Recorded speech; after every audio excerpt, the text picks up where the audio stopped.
Hi guys, this is Jamie from Time+Space, and today I'm going to be showing you how you can use Rob Papen SubBoomBass 2 to make the start of a track.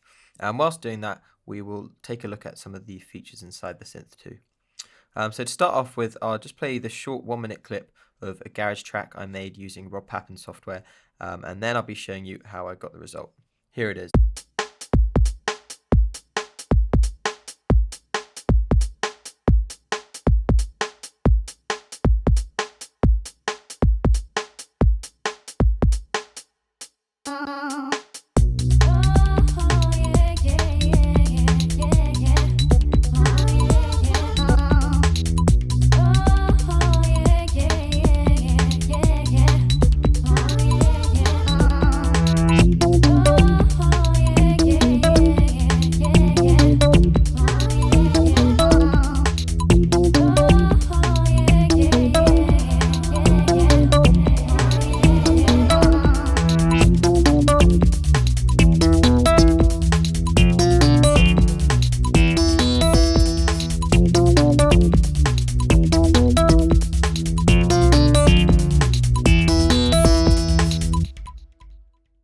So let's jump straight in and start with the drums. So for most of the drums, I used another piece of software by Rob Papen called Punch, which is essentially a percussion and drum synthesizer aimed towards all kinds of dance music. And as you can see, it has a huge bank of sounds to choose from. So I just flicked through the presets of those and found a couple of kicks, a snare, and a closed hi-hat that I liked, and then just played in this rhythm.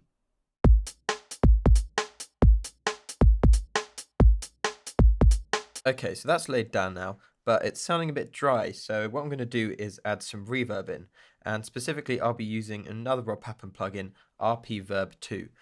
So I'm just going to send these 4 tracks to a bus and open up RP-Verb 2.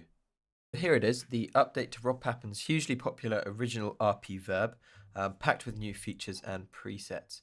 You can see here all the different preset banks available and all the different presets inside them. So I just found this one I liked called Percussion Swirl Hall. So let's just listen to this on the snare.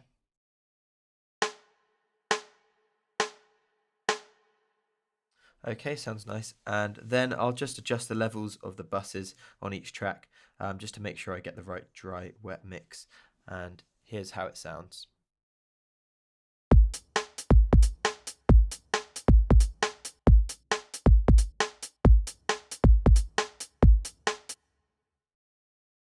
And you can hear that I was just bypassing RP-Verb 2 just to show you the difference. Okay, next let's take a look at the sub-bass sound I used in SubBoomBass 2. So here it is. Now there are over 1900 presets in SubBoomBass, covering a huge variety of sounds, genres, and instruments. And it's really easy to spend hours just playing through them and tweaking them using this freshly updated interface. But for my track, I could not use one of these sub-bass presets, as that's what this plugin is known so well for. So I chose this preset here because it's got a really thick and slowly modulating sound.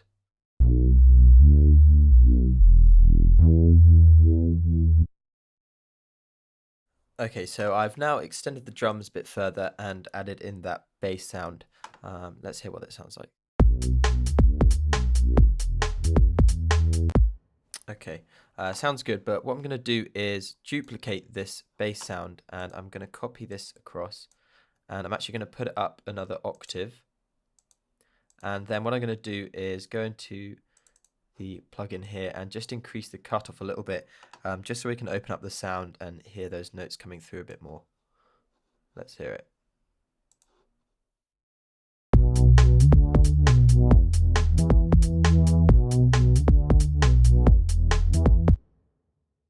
Next up are a few more percussion lines that come in with the bass just to help give the track some more movement.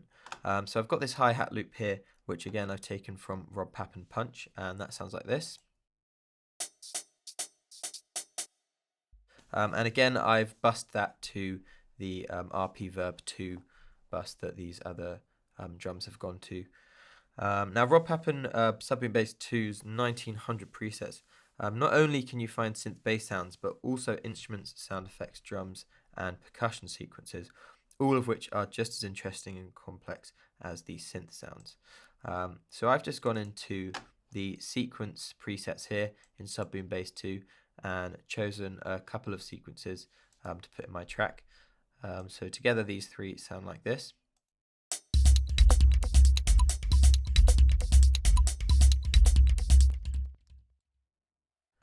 Just to add a bit of variety, I'm going to go into this clicky hits track here, and you can see we have this play section down here. This is basically just an easy access section containing a few essential parameters if you need to do a quick edit while you play. And we have this decay release shape here, which will just add a bit of length to the sequence. So I'm just going to play that what it sounds like.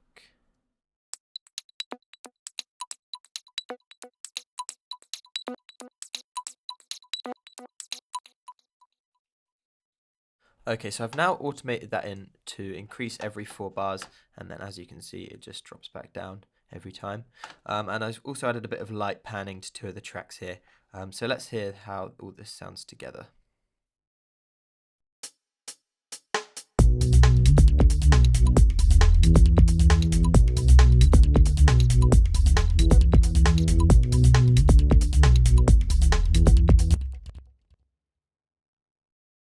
Next, I found this vocal line just in Apple Loops that I thought worked quite well. And this is the only part of the track that isn't from Rob Papen. I also chopped up another vocal here, put it on another track, which again works well and fits the UK garage style. So here they are together. Oh,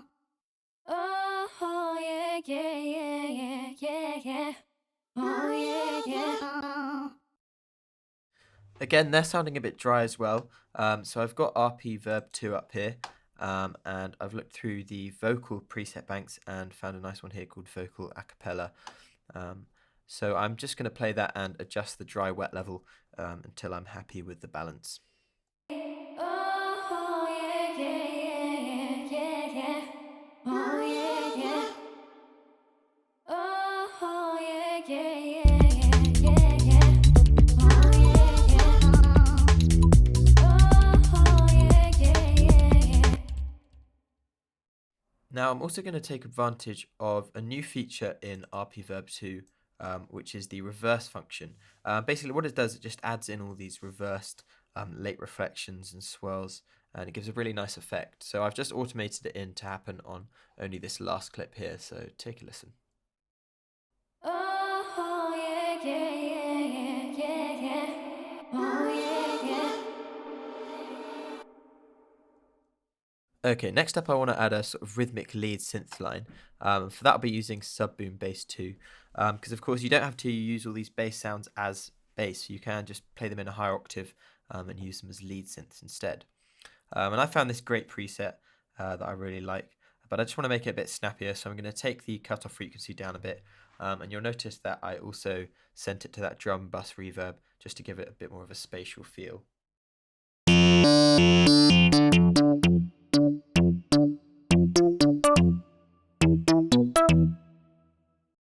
Okay, I've recorded that in, and now I want to add some variation to it. And for that, I'm going to use a new feature to SubBoomBass, which is the XY pad here. We've also seen this added to another Rob Papen update in Predator 2, and it really expanded the performance and modulation options. And it does just the same in SubBoomBass 2. So if I go to the XY modulation section here, you can see at the moment we've got the X amount, which is this axis here, modulating the frequency, and then the y-axis modulating Q or resonance. But I want to add a bit more, so I'm going to select another destination for the X modulation to be the amp release, and I'm just going to turn that modulation amount up there, and then I also want the Y to affect the amp sustain, and I'll just turn that one up as well.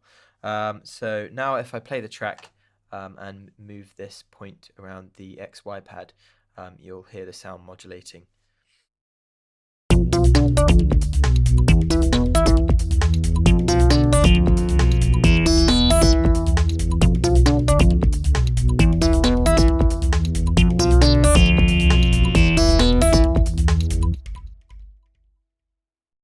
Okay, I've now automated that in over the last 4 bars, as you can see there.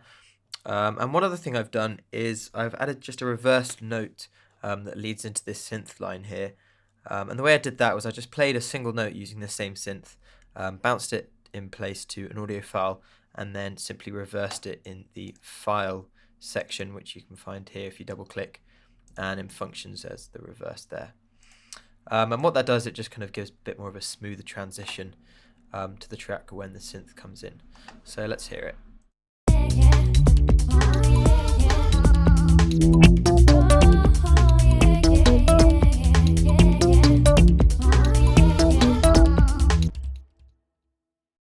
And finally, I've just added a shaker sequence from Punch to come in after the vocal drops out here, and that will just keep the track progressing. Again, I've bussed it to that same reverb bus as before. So let's hear for one more time how this all sounds when it comes together and creates the beginning of a track.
Okay, I hope this has given you an idea of how great SubBoomBass 2 and the other Rob Papen plugins are, and how easy it is to quickly make beginnings of a track using them.